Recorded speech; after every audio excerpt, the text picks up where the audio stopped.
currently putting the heddles back onto this area of the loom. And I was noticing that this little thing just kept getting really stuck, and it was really hard to remove the metal from it.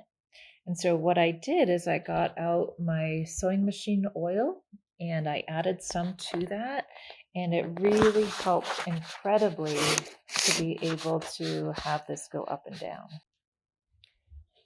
So, this now moves a lot better. And so, basically, what I did was I took the oil and I put it through the metal parts on top, and it goes down through the bottom. And then I took a paper towel here and then just went up and down a few times with that. That really helps to also break up if there's any kind of rust that's still stuck in there, and clean up a little bit of that extra oil too. And so now this will make it so that when I put this in place, I'll be able to really put that down and set that in. And I'll show you that later once I'm at that point.